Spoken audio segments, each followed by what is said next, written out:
Let's see, if something costs less, a lot less, but people are actually happier with it, that sounds like something to look into.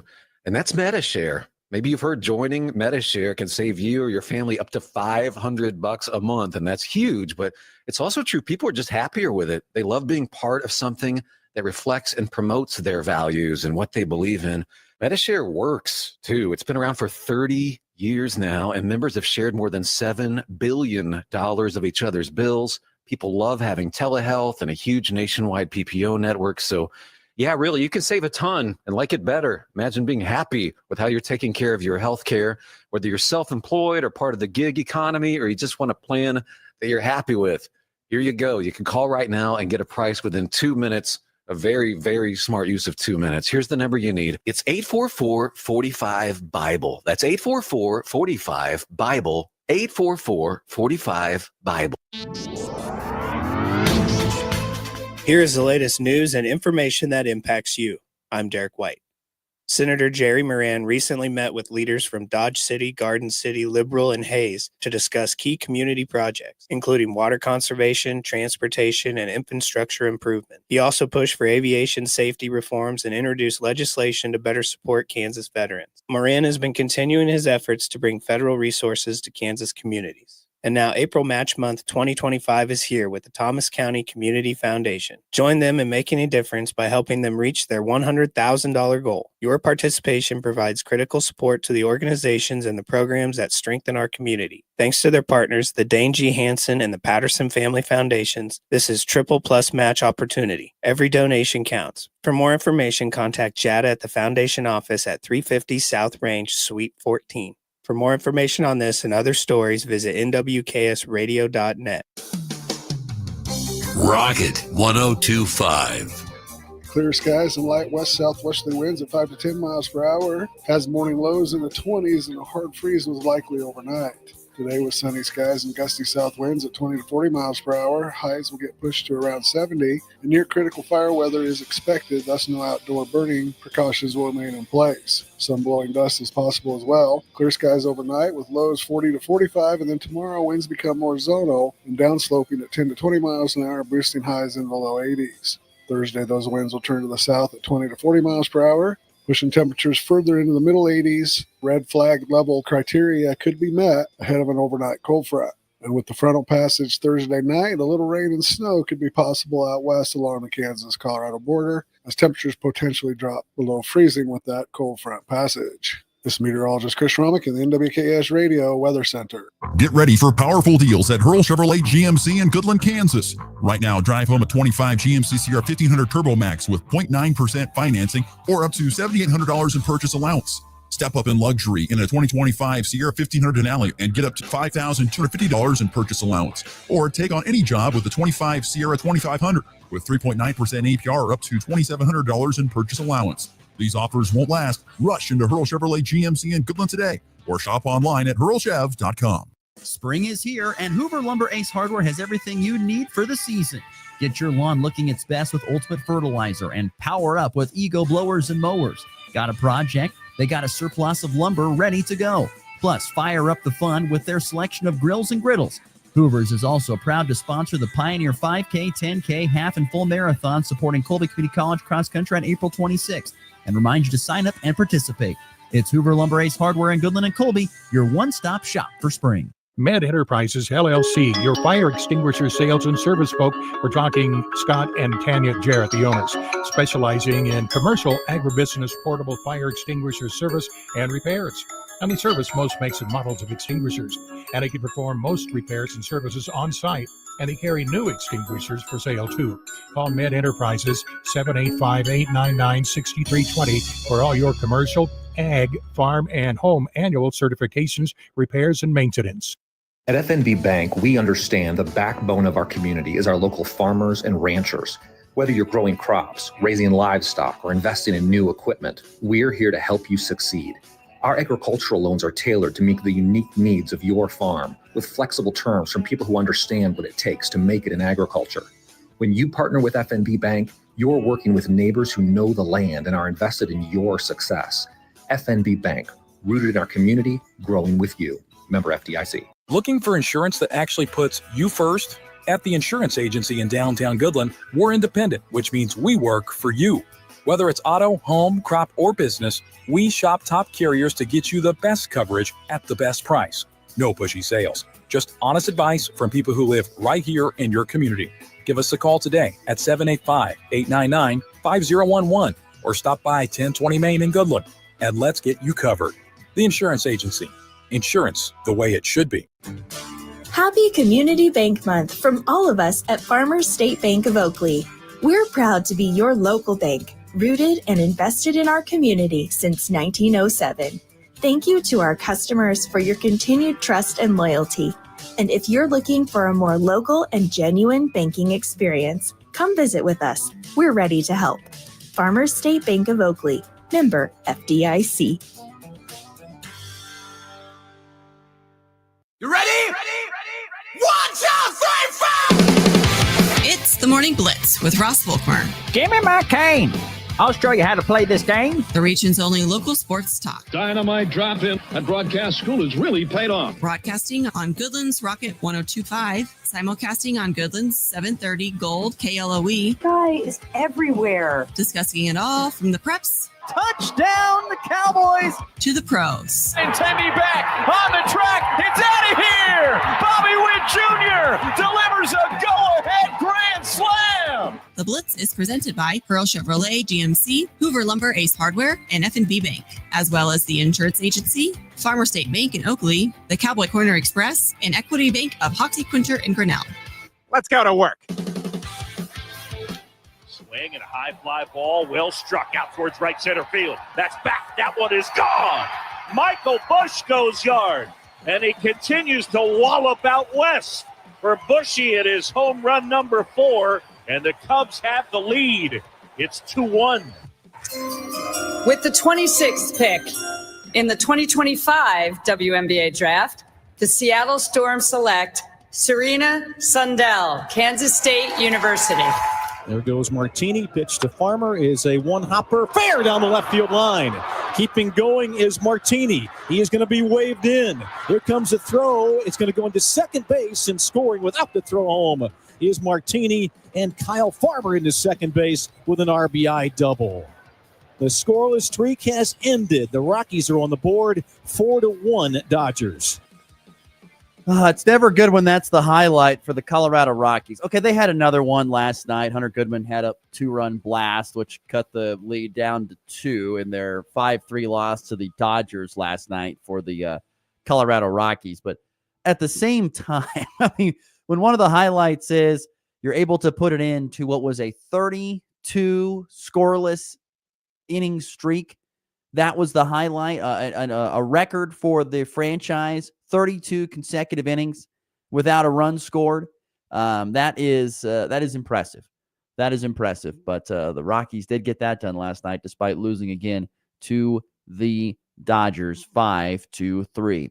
Good Tuesday morning, everybody. We're off and rolling here on this April the 15th. Plenty of sunshine today, and going to be an absolute beautiful day with a high of 70, which I think I'm going to start calling today because of the local sports calendar, National Sports in Goodland Day, with so many things going on, or National Marty Lehman Day, one of those two things, because we've got so much going on today in the town of Goodland sports-wise. You've got, of course, the Goodland Track Invite, the Goodland Golf Invitational as well at Sugar Hills, and, of course, can't forget about Goodland Cowgirl Softball with their home opener. I mean, they almost should have scheduled baseball from yesterday to today so that you could have had, or pretty much all of your spring sports in action at home. I know tennis is not, boys tennis, but like I said, National Sports in Goodland Day today, a very busy day here in Goodland locally when it comes to athletics. But glad going to be a beautiful day, 70 degrees today.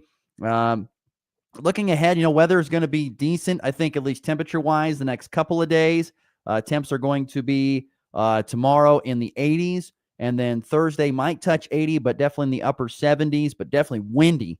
Expected a little bit windy today, but not as bad as what expected for Thursday. See, Thursday winds could be anywhere from 20 to 35, possibly gusts up to 45 miles per hour with some wind coming our way on Thursday. And then we'll have the cool down for Easter weekend. Good Friday with 51, Saturday with 56, and then, of course, Easter with 64. So cool down of temperatures over the upcoming Easter weekend. The next week, at least the kickoff the week, temperatures looking very nice with temperatures in the upper 60s to lower 70s. But today, a beautiful day, 70 degrees, might get a little windy at times, but should be a beautiful day here on the high plains.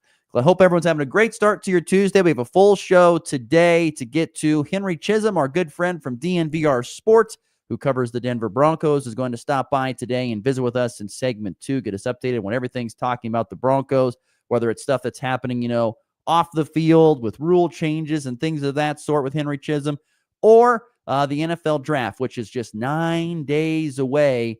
And we will visit with Henry Chisholm on the latest thoughts on what Denver might be doing with their upcoming draft picks. So we'll get to that coming up here with him. We will get to an interesting story in the walk-off pertaining to Rockies manager Bud Black, because not only can they score runs, Bud Black had some issues getting to the stadium yesterday. So we'll get to all that coming up in today's program. But lots of interesting regional news to get to here, and we will get to it all with the front page. Read all about it. Read all about it. The top stories of today. I got the early edition, hot off the press. It's the front page on the Morning Blitz. Front page, really? So we'll get things rolling with local sports from yesterday, and there was really only one big local thing that happened yesterday. It was a makeup baseball series between Goodland and Garden City. The Cowboys both are losing both of those games, I should say. 7-6 in game one. They got down just a little bit too much. Garden City was just too consistent throughout the game. It's scoring at least a run or two. Almost seemed like almost every inning. And then, Goodland put together a little bit of a rally late, but comes up shy in a 7-6 loss. And then in game two, the Cowboys really struggled offensively, and then only scoring 2 runs, and were beaten 12-2 by Garden City. So the Cowboys dropped both of their games to Garden, drops them to 2-6 overall to begin this high school baseball season. And, looking back at this game statistically, looking at this game from the perspective of, just what happened. I mean, there was one thing that stood out massively about yesterday's doubleheader against Garden City. I think it's been a really a theme, unfortunately, for the Cowboys at this point in time, has been errors. Errors have been a massive issue for the Cowboys this season. Goodland committed yesterday a total of 15 errors over the course of a doubleheader. They actually out-hit Garden City in game one, 11-6, but they had 9 errors to Garden City's 3. Very, very difficult to win games when you're giving up that many free things. I mean, look at yesterday.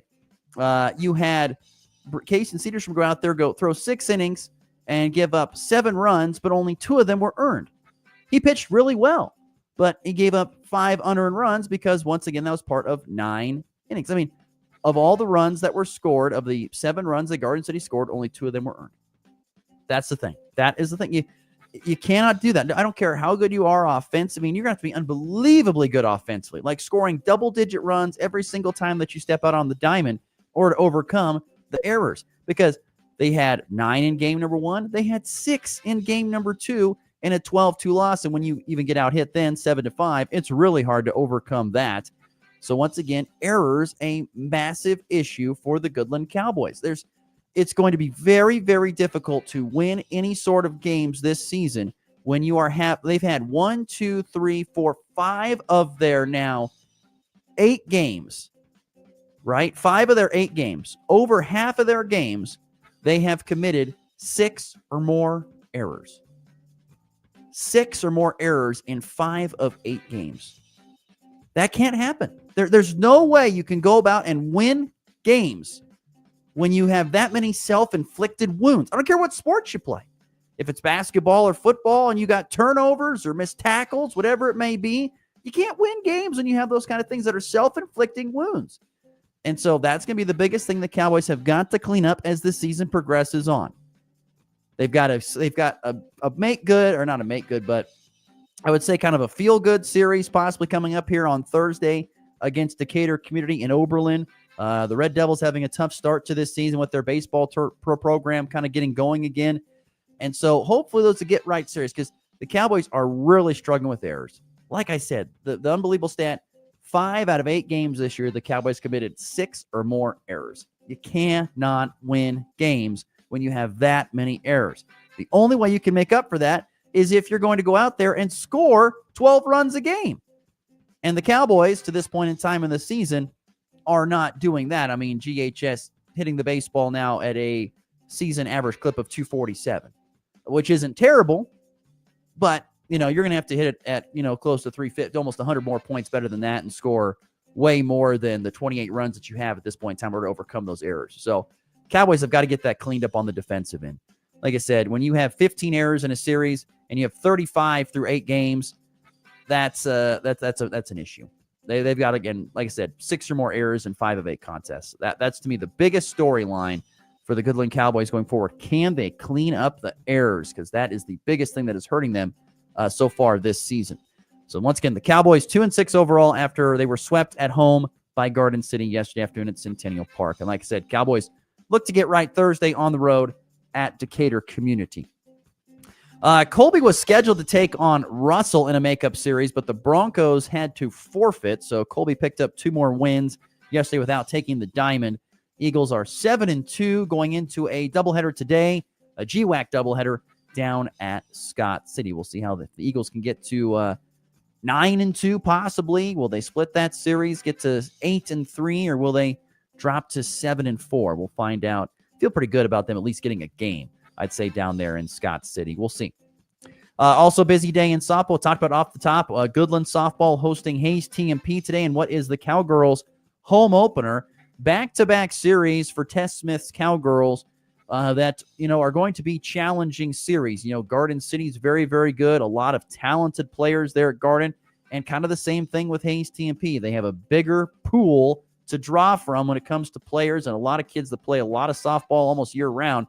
And so it'll be a tall test today for Goodland Cowgirls softball. We'll see if they, who also struggled with some errors, can get some things picked up and cleaned up here in their series against Hayes TMP. Maybe some home cooking will help out the Cowgirls, as they've only won 1 game out of their first 6 on this point in time in the season. And then Colby softball, by the way, they are also in action today hosting Scott City. So baseball on the road at Scott City, softball at home versus Scott City today. Lady Eagles, by the way, coming off a pair of wins against Russell in their last time out on Friday. Mentioned it earlier, like I said, National Sports and Goodland Day. Goodland Golf invite today over at Sugar Hills. Pretty much a lot of I think there's 19 teams that are coming for golf. It's a whole slew of them. Rollins County, Colby, Ellis, Hayes, Goodland, TMP, Hoxie, Norton, Oakley, Oberlin, Scott City, Ulysses, Greeley County, Wallace County, Lakin, St. Francis, Garden City, Quinter, Holcomb. Long list of teams coming to the Goodland Golf Invite. And why not? It's the only 18-hole course between here and between Salina and between Hayes and Denver. So might as well come take advantage of it. And Raleigh and his crew have been out there, as well as many others, helping get that place looking its best. Not only for the Goodland Golf Invite, but for many more other things coming up later on this spring and summer. Of course, Goodland Track and Field has their lone home invitational today. Not as many teams. I know Colby, Garden City JV, Burlington, Holcomb, and Ulysses will all be there running at the Goodland Track Invite. A little bit of a smaller meet, but Goodland doesn't have to travel anywhere, and so that's always an exciting thing. So Goodland Track and Field, we'll see if the Cowboy Track team can build upon their win at Norton on Friday. And we'll see if the girls can improve upon their performances as well there at the Goodland Track Invite, with a lot of good teams coming there to compete. It's also the Triplanes Brewster Track Invite at Colby today. They're having that done at Denon Field, the Wallace County Golden Plains, and some other areas, smaller schools going to that. Quinter will not be one of those teams going. They're heading south to compete at Nest City's Track Invite. Nest City Girls, one of the better track programs in all of Western Kansas. And can't forget about the guys with the rackets. Colby and Goodland tennis will be competing at Waukene today. So very busy day in local sports, and should be a beautiful day for it. Once again, with the sun shining and temperatures around 70 degrees. So there's your look at local sports, what's happening on the docket for today. Moving on here on the front page on this Tuesday morning. Boy, talk about a day that you probably, I don't know if you want to forget it. I don't know how you feel about this. It just depends on your thoughts on it, I guess. But Yesterday was a tough day for Kansas State men's basketball as 3 different guys decided to jump into the portal and will leave Kansas State. 2 of them after, or pretty much, 2 of them after just, one season. Ugo Yoyenzo is leaving the Wildcats, the 7-foot transfer from Kentucky. He'll be at his 3rd different school in 3 years. Played some this year for Kansas State. But the 7, I don't know. I'll look up, see what his numbers were. They were not amazing. 3 points, 2 boards, a block a game, and 11 minutes per contest. That's what Ugano Oyenso is. He's leaving Kansas State as the 7-footer. He's gone. Kansas State also will lose sophomore guard. I think it's Baye Fall.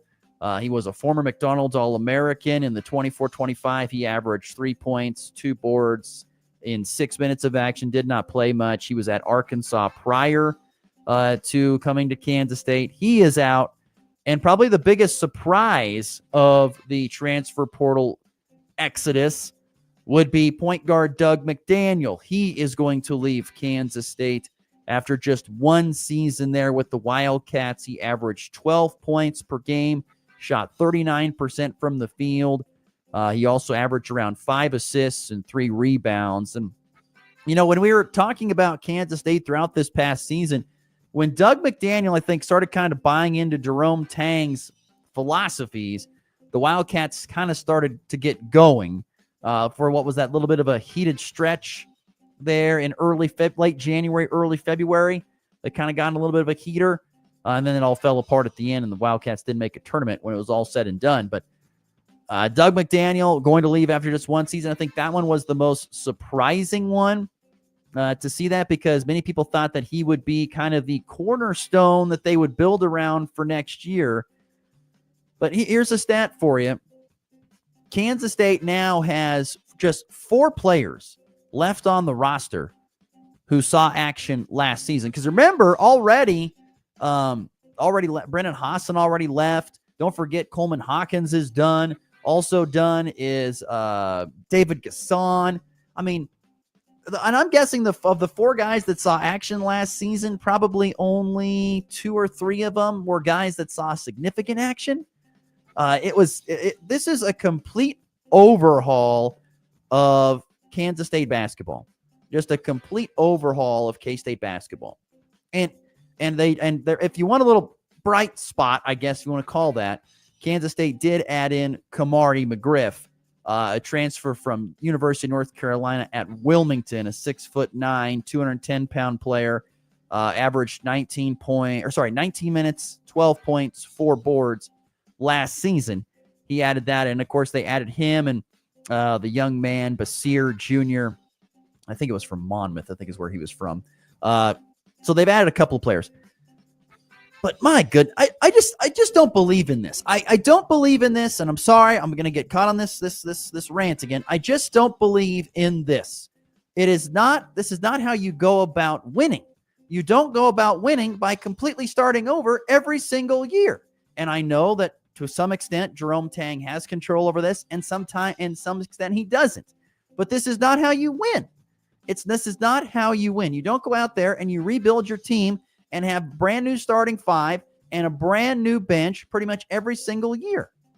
Kansas State got caught lightning in a bottle in Chang's first year. They got the right pieces in that fit together, and it resulted in a great success in an Elite 8 run. Now they've done it 2 years since and really haven't seen any sort of success since then. So, and now they're going to do it again. They're going to try again. They're going to rebuild again. And I know this is just kind of the era, and I'm sure Coach Tang doesn't like it as much as anybody. Behind closed doors, he'd be like, I hate this.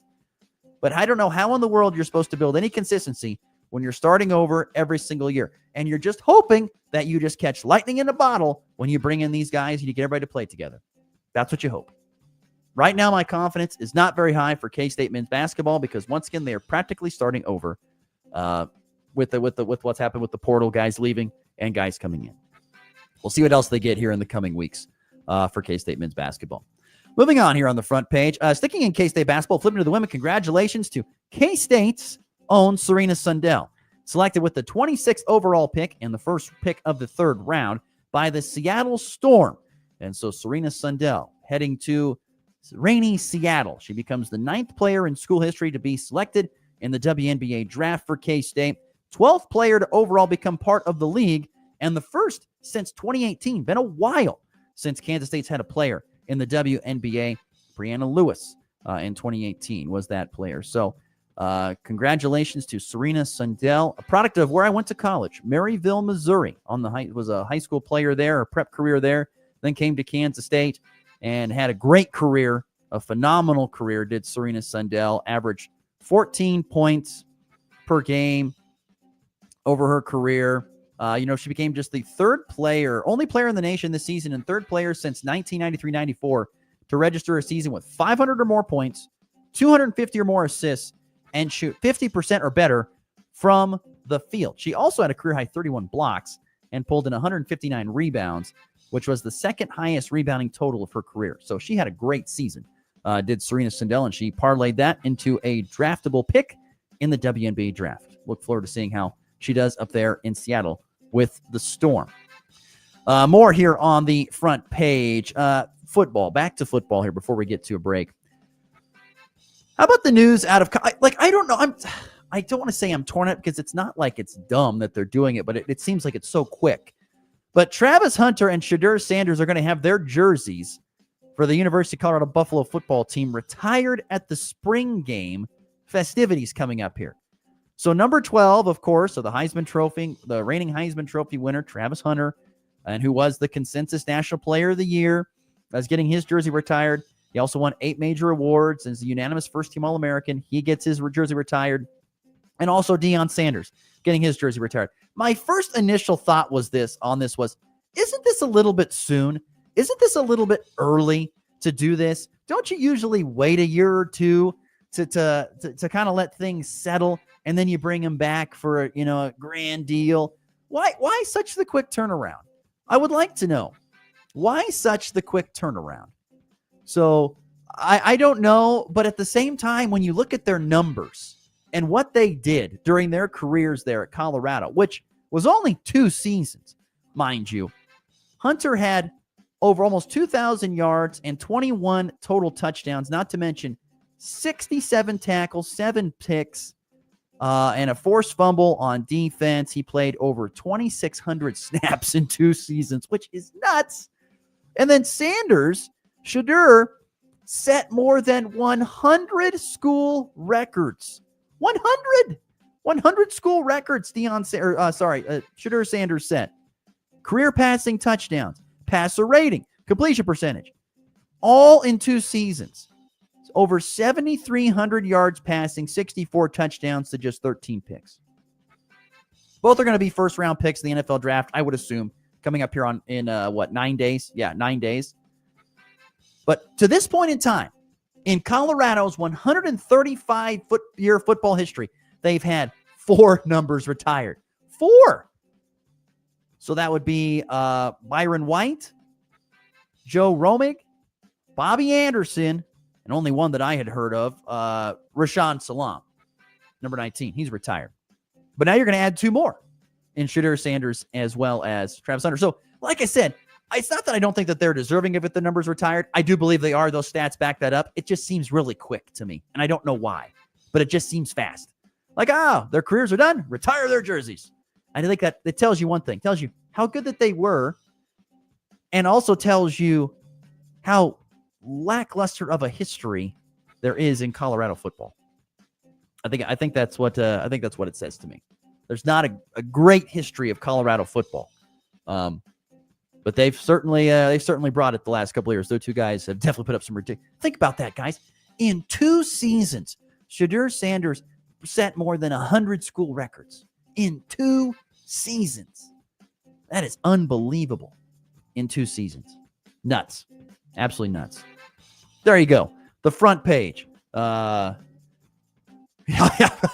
you, Bill. Bill on the FB Bank text line 785-899-2222. Exactly right. Tells you how much pull Deion has. You're exactly right.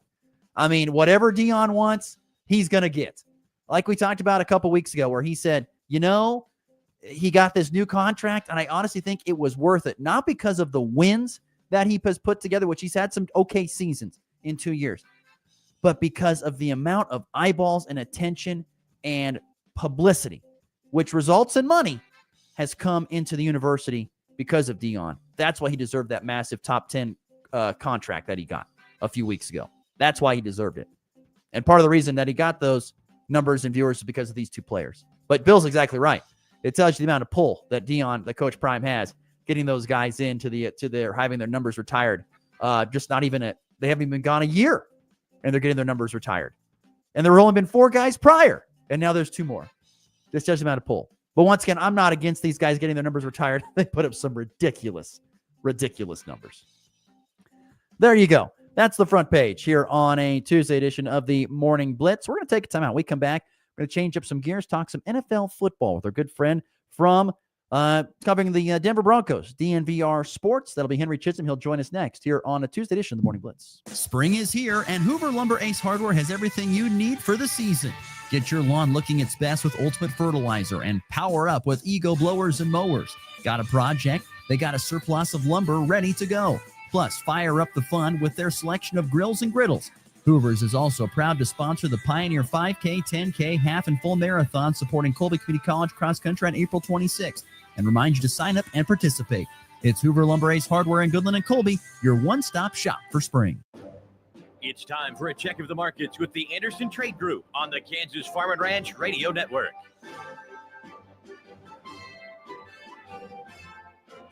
Good morning. This is Kate Thompson with the Anderson Trade Group. Today is Tuesday, April 15th. On the overnight last night, made corn higher half cent to 4.85 and a half. July up a quarter at 4.93. September up 2 cents at 4.57 and a quarter. December up 1 3/4 at 4.63 3/4. May soybeans lower 7 and a half on the overnights at 10.34 and a quarter. July down 7 and a quarter at 10.43. August beans down 5 3/4 at 10.38 and a quarter. September down 5 cents at 10.20 and a half. May Chicago wheat lower 3 1/4 on the overnights at 5.44 1/4. July down 3 at 5.58 3/4. September down 2 3/4 at 5.73 3/4. December soft wheat down 3 cents at 5.96 1/4. Kansas City wheat, the May contract lower 5 and a half, 5.49 3/4.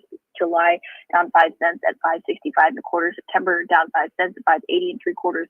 December down 4 1/4 at 6.05 and a half. On the stock market this morning, the Dow down $140 at 40,601. The S&P down 16 at 5,424. The Nasdaq down 43 at 18,891. Gold higher $6 an ounce at 3,232, and crude oil down 53 cents a barrel at $61 even. If you have any questions about marketing Greg or would like to talk about risk management options, give our Colorado office a call, John Hanke or John Stiles at 970-744-4484. Or in our Kansas City office, myself, Tom Slito, Jared Law, or Tyler Ghosh at 913-748-3000. The Anderson Trade Group, proud market partners with Kansas Farm and Ranch Radio. Find out more at andersongrain.com. The risk of loss through trading futures and or options is substantial, and each investor and or trader must consider whether this is a suitable investment. Past performance, whether actual or indicated, is not indicative of future results. The Anderson Trade Group has no guarantee that the advice given will result in profitable trades.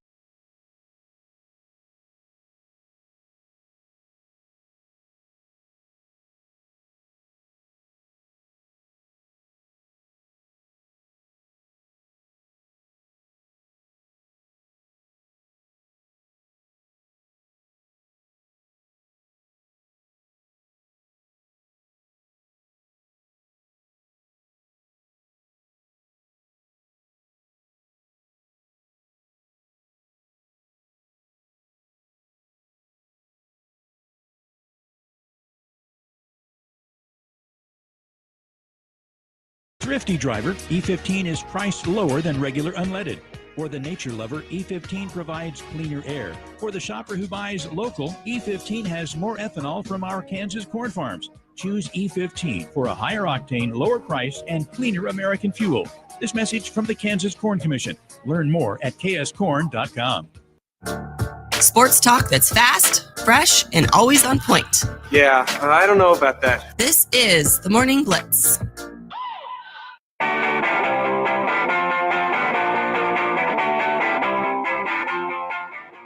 7:35 Mountain Time, 8:35 Central Time. It's April the 15th. Going to be a beautiful day. Sunny and 31 on our way to a high of 70. Don't forget, folks, this Friday we are getting closer and closer. It is the always popular and crazy NWKS radio auction. Going to get rolling at 8:30 Central, 7:30 Mountain Time. That means no show here on Friday on the Morning Blitz, as we'll be getting prepared to go on the air and bring you the first couple hours of our NWKS radio, I should say, radio auction. We've got, I think, over $120,000 worth of items and services. I think over 400 items total in services. It's going to be a very full day and so many great deals to be had by you, the listeners. So text the word auction to our text lines, or you can also, of course, go to nwksradio.net, find the sale bill and all that stuff that's going to be posted here. I think today the sale bill will be up for sure, but you can find, of course, links to items and things of that sort. See pictures at nwksradio.net, and of course search for or look for the radio auction tab, which is right up there on the front page. So you can't miss it. It's a green box. Can't miss it there on our website. All right, waiting patiently on the Hoover Lumber Ace Hardware hotline, our good friend from DNVR Sports, and he covers the Denver Broncos. That's our good friend Henry Chisholm. Henry, good morning. How are things out in the mountains today? They're great. It's good weather here. It sounds like great weather there. But yeah, I can't complain about anything going on out here. Did you guys get it? My brother-in-law lives out in the Golden area, and I saw pictures of snow. Did you happen to get any snow where you're at? Not recently. So a couple weeks ago, opening day for the Rockies, we got snow. Yes, that's right. It was snowing. That was because usually that's the start of summer. Like at least in Denver, everybody takes work off on Friday and goes out to the bars, and you have the 2:00 game, and everybody goes to the game. The vibes were a little bit different this year when it was 38 degrees. Did you happen to partake in those festivities or no? Oh yeah. We were out the door by 9:30, had a beer in my hand by 10, and it was a sat good there. day. Actually went extra innings, so we got a little bit of extra time out in the cold. Yeah, there you go. Nothing wrong with that. Great stuff. Henry Chisholm, our guest here from DNVR Sports, Denver Broncos. Henry, it's been a while since we visited with you, and I know since the time we last visited, there was a few weeks ago a chance for, the coaches of the NFL to meet and of course owners and stuff to meet with the media down in Miami and have some conversations. What were some of the big storylines that you took away from those meetings with Sean Payton and the owners for the Denver Broncos when they had that meeting down in Miami with the media? Wow. I mean, there's a bunch of different ways you can go with it. I think they made it pretty clear that they are going after running back in the draft. Not a surprise, given that that's kind of the only hole left on the roster. Football-wise, talked about the new free agent signings, Evan Ingram, Talanoa Funga, and the linebacker Dre Greenlaw. They mentioned that they didn't give any particular thought to the injury histories, and basically said we had our own physicals with those guys. They passed our physicals, so there isn't much else that we can really do, so if they clear here, we think we can keep them healthy. I think off the field, some interesting things about the stadium. So the current lease runs through the 2030 season. Odds are they'll probably build a brand new stadium, although there's still a chance that they could renovate the current one. No huge updates other than the fact that they look at it at this point is about a 48-month process, and they're actually working on that timeline, kind of narrowing down when exactly different decisions would have to be made if they want to build a new stadium. And they've been talking to other teams about stadiums, touring other stadiums. Essentially what that means is if they do decide to build a new home for themselves, it'd probably be in the next 2 years or so that they really start making big moves. And we probably hear about what's going to happen a little bit before then. To me, that's just crazy to think about, because didn't they just kind of do like a bunch of overhauling the stadium just this last year, the scoreboard, some of the club seating and things? Didn't they just redo that this last year? They did. Yeah. No, they spent $100 million upgrading the stadium. And I think the year before, as soon as the new ownership group took over, that would have been before the 2022 season, they doubled the size of the video board. So they had that big, long video board across kind of the open end, the south end of the stadium, and then they just doubled the height of it, made it taller. So they have been investing in the stadium, but they've made plenty of investments elsewhere. I guess even the field, they've replaced it multiple times a year, something that most teams don't do, and that's pretty expensive as well. I guess those are just the perks that come with having the richest owners in all of professional sports. You get to just replace things and upgrade things and not worry about whether you really want to change them in 5 years, because you can afford to do that. I mean, with that being said, Harry, I mean, in your personal opinion, do you feel like they need a new stadium?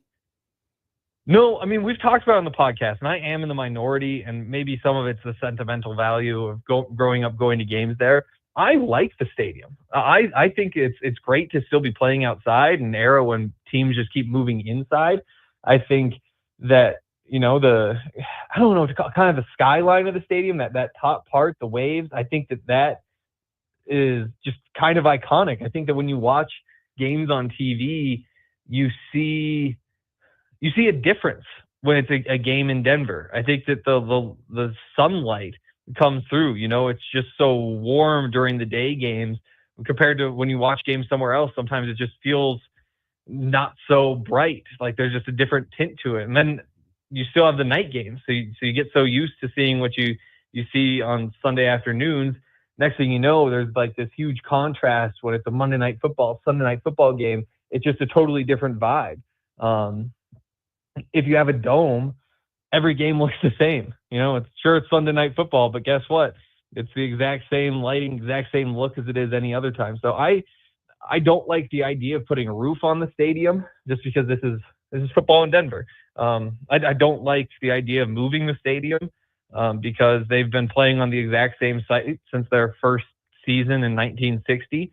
And I don't really see anything wrong with the current stadium. Although, again, I'm in the minority. There are a lot of people who say you could build something new and cool. And if you see that as fun, I'm not going to tell you you're wrong. I just think that you've got history and tradition, and it's not like the stadium is falling apart or anything. I think it opened in 2001. It looks pretty good to me. No, I would agree. I don't know what the world they're thinking there, but like you said, when you have enough money that you have to probably get rid of some in some ways, not have it be taxed. Yep, That's exactly. the way you do it. You want to build a it sounds fun to design a new stadium. That's something I did in video games 15 years ago. That's right. But I guess if you can afford to do it, then why not? No, absolutely. Henry Chisholm, our guest here on the Hoover Lumber Hardware Hotline, talking us from DNVR Sports, covering the Denver Broncos. On to the draft. It's 9 days away. You mentioned right off the top, talking about running backs. In your personal opinion, who's the running backs that you like, and who do you think they're probably going to go after if they can get to it? Well, it starts with Ashton Jeanty, the running back from Boise State, Heisman runner-up. 2,600 rushing yards last year. Now, it helps in this era. People complained, talking about how he almost ran down Barry Sanders' single-season record, about how, Jeanty had a couple extra games in the college football playoff. If you go just by average yards per game, he was second since 2000, only LaDainian Tomlinson in front of him. The guy's just a monster. You can't bring him down. The juice, the burst, the physicality, the contact balance, like it's rare. You don't have a guy like this in most drafts. Our draft expert has him in, let's see, I think he said a tier above Bijan Robinson, but maybe just a little bit below the Saquon Barkley tier. But those are the guys that you're looking at. You look through the top running backs that have come out in the drafts in the past decade. It's always hard to find consensus, but he's probably right there, maybe number 3 or so. And I think a guy like that should probably be gone in the first 5 picks or so. There's a small chance that he slips down to 10 or 12, and knowing Sean Payton, there's a chance they move up. So, I mean, when you've got that guy in the draft, when you've got one hole on the roster as the Broncos, it's a running back. You've seen how running backs have changed teams recently. Obviously, Saquon last year going to the Eagles and winning a Super Bowl. Even just looking at Derrick Henry with the Ravens last year, that could be the move that really takes the Broncos over the top, turns them from a good team, a good, solid, clean team that's kind of growing and developing, and it's going to be right there for 9 or 10 wins to, if you hit on Ashton Jeanty, pops, that could be 12 or 13 wins. And that's a huge, huge difference. But going to be tough to do. After that, you look at a guy like Omarion Hampton from North Carolina. I think 3rd in the nation rushing yards this year, 5th in the nation rushing yards last year. 6 feet tall, 225 pounds, solid, like 4.4, 840, something like that. Just a pretty special athlete, big and physical, runs like a freight train, but doesn't necessarily know how to change directions all that well. When you're that big, you're that fast, you kind of just go one direction, one speed. To me, that limits the upside a bit. I'd be a little bit hesitant to take him in the first round. And while Travion Henderson, the running back from Ohio State, isn't seen as a first-round pick by most people, he might be a first-round pick for the Broncos because of the skill set. He's shifty. He can line up in the slot and run routes. He's fast. He has the top-end juice. Former 5-star recruit, went to Ohio State, basically lived up to all of the hype all the way through. And if you're looking for that, Alvin Kamara, Darren Sproles, Reggie Bush, Joker type role in a Sean Payton offense, Travion Henderson is kind of fit there. So in the first round, those are the three potential options. I'd imagine they'd be interested in adding any of them.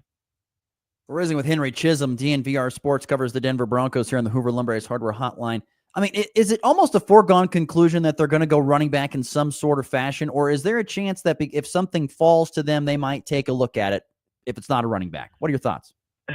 It's just tough because there are so many good running backs in this class. There's kind of those clear tiers at the top. You're lucky to have an Ashton Genty in this draft. Omarion Hampton would have been the easy number one in last year's draft.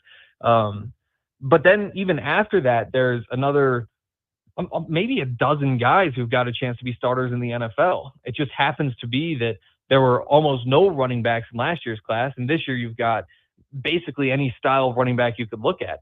One of the things that George Payton, the Broncos GM, said during the owners' meetings was that they think that they could probably get a good, valuable, I think he said starting running back in the 6th round of the draft.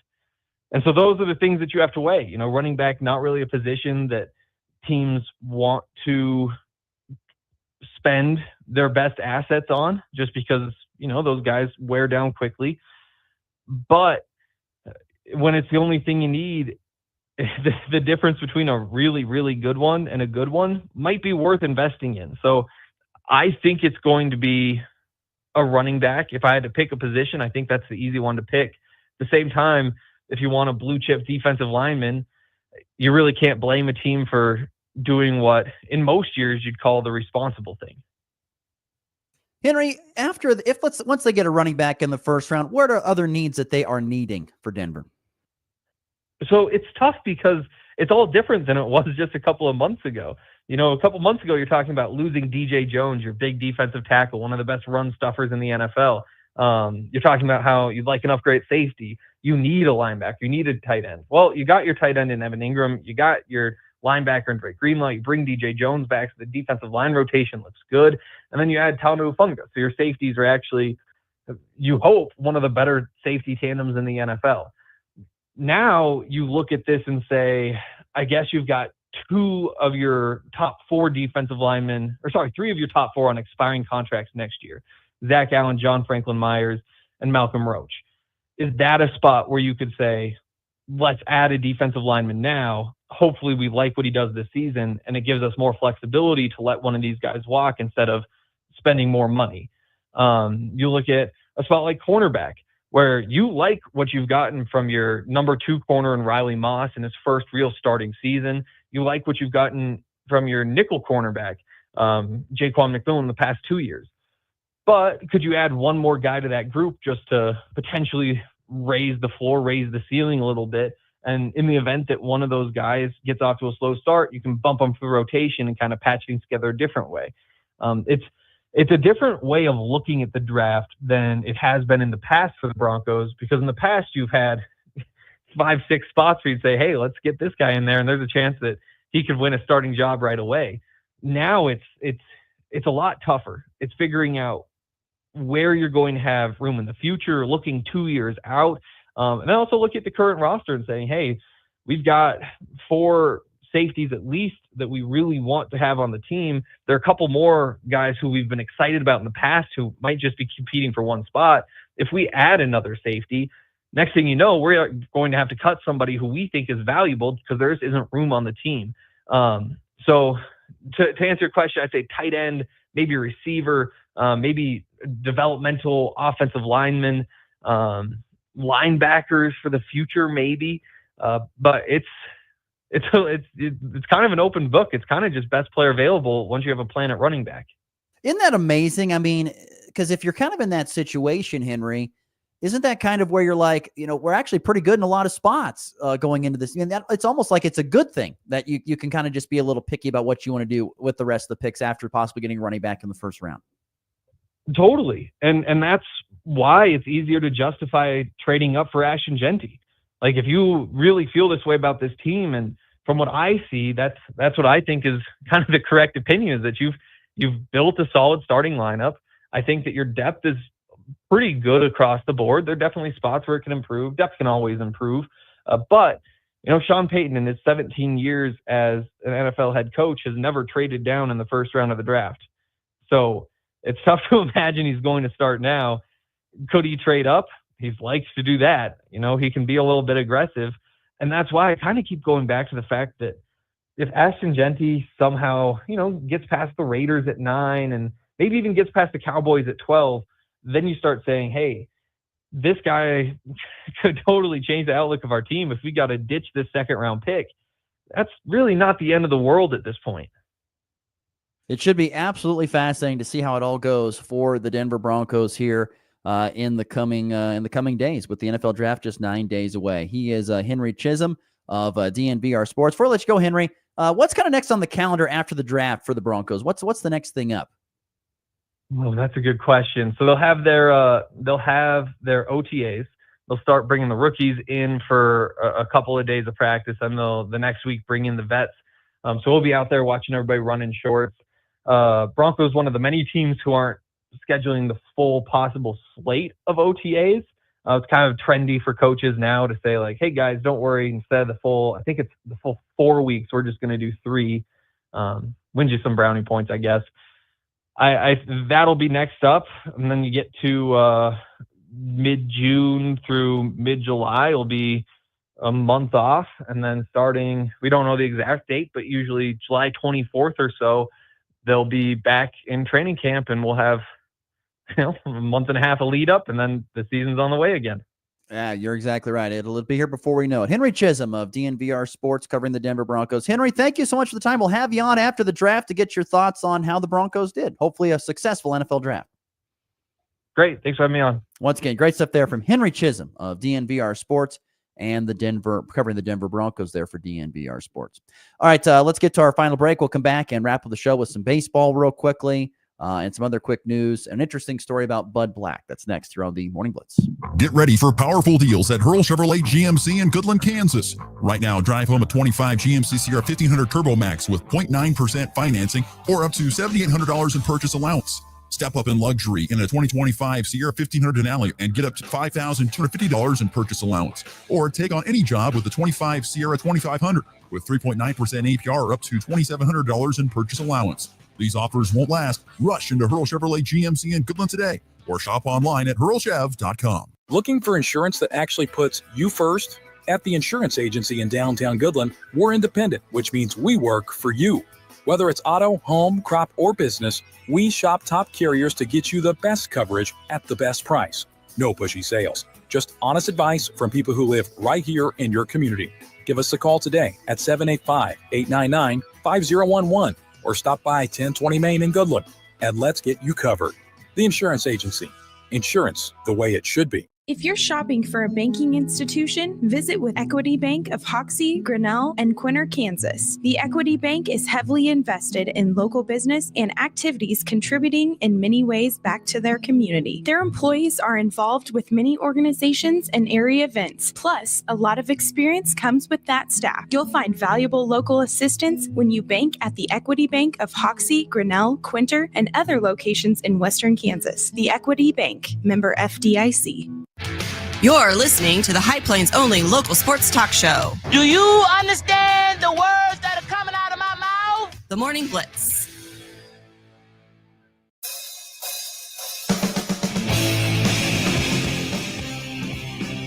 Thanks again to Henry Chisholm for joining the program. Another reminder, folks, always good time to chime in. FB Bank text line, 785-899-2222. Thanks to Michael for listening and tuning in during that interview. He loves the Denver Broncos, so I know he enjoyed that interview there. I did have some time to look up during the break real quickly. You can go to our website, ndbkissradio.net, And when you're on the home page, there is a green box on the left side. You can click that. It says NWKS Radio Auction. And then right below this big rectangular box in big white bold letters, the 2025 sale bill link. You can click on that, and the sale bill is up. I know Christina worked on that yesterday, and so you can see what time items will be up for bid and what hour they'll be up. You can look at it. You can print that off. You can highlight it. Get yourself prepared to be tuned in, hopefully all day. But you can see where certain items are going to be coming in the sale bill. Some really, really nice items, some big items, and some fun items as well in this year's 2025 NWKS Radio Auction. You got generators and trips and plane, great gift tickets to go for American Airlines. It's got all kinds of neat things, all kinds of cool stuff. Cars, I know, at least I know of one car, mowers, all kinds of great stuff on this year's 2025 NWKS Radio Auction. Get the list, get the sale bill now at our website, nwksradio.net. Okay, let's wrap up the show here with some quick baseball talk. Royals and Rockies both lose last night. Royals fall in the Bronx to the Yankees. That right field short porch helped out the Yankees once again. They slugged 3 home runs in the they hit 4. I think it was pretty much just it was a game nothing of but home runs, to be completely honest with you.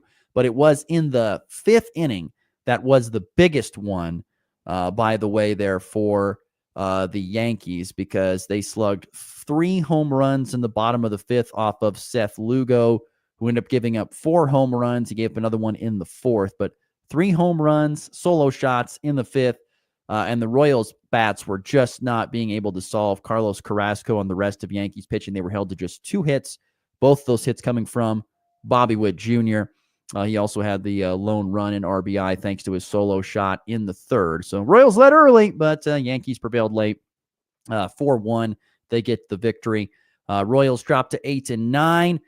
And they will take on the Yankees again today with first pitch time of 6:05 Central Time on AM 790 KXXX. As for the Rockies, talked about at the top of the show, they finally put an end to their to their scoreless streak.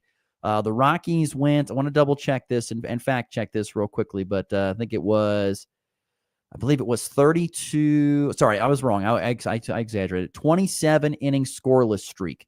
27 innings. They were held scoreless. It was busted open there with an RBI double by Kyle Farmer in the 6th. Hunter Goodman added a 2-run homer in the 7th. Rockies got within 2, 5-3. That's all the closer that they would get. Rockies are 3-13. It is officially the worst start in franchise history. They're, by the way, 1-10 on the road. They've dropped 4 straight and 9 of their last 10, but the worst start in the franchise's history for the Colorado Rockies. Game 2 is tonight at 8:10 Mountain Time on AM 730 KLOE. That would be when you can get the broadcast, of course, for the Colorado Rockies. See if they can find a way to get a win here. They cannot win because they are just not very good, simply put. There you go. There's the MLB baseball. And one other quick story here on the local, semi-local sports. Congratulations to the family and former. The Kansas Sports Hall of Fame announced a 2025 induction class yesterday. I got an email on this. Former major leaguer and college coach Bobby Randall, who, by the way, was born in Norton but went to school and graduated at Gove High, is going into the Kansas Sports Hall of Fame. So a Western Kansas guy. Randall was a 1969 All-Big 8 first-team selection at Kansas State.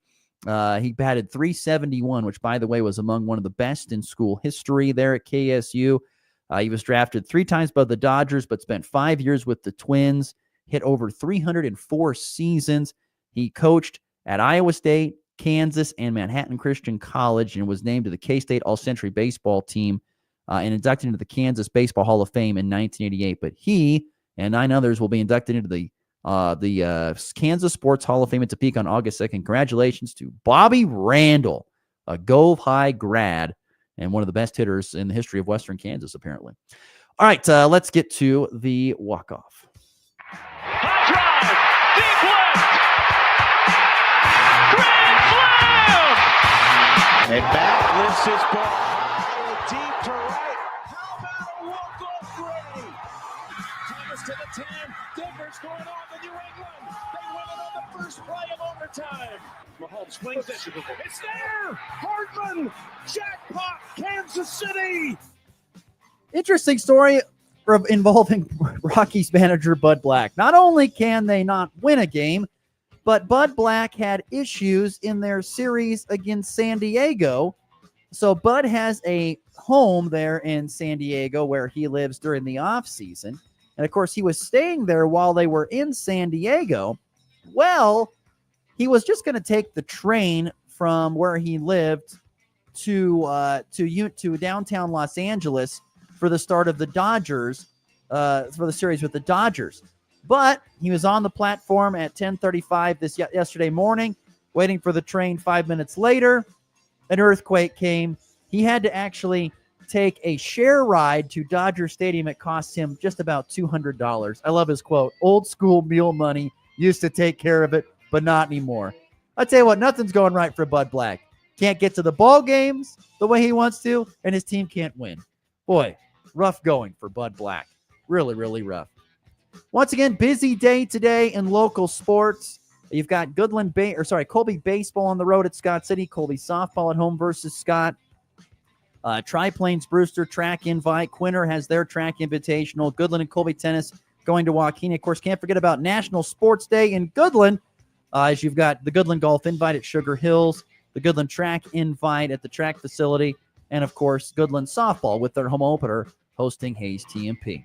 All right, that'll do it for our program. Thanks, Henry Chisholm, and thanks to you for tuning in. Don't forget to go to nwkisradio.net and get that link or text the word auction to our text line to get the full sale bill for our upcoming radio auction on Friday. We'll talk to you here on a Wednesday. It's been the Blitz. KKCI, Goodland, Colby, Burlington.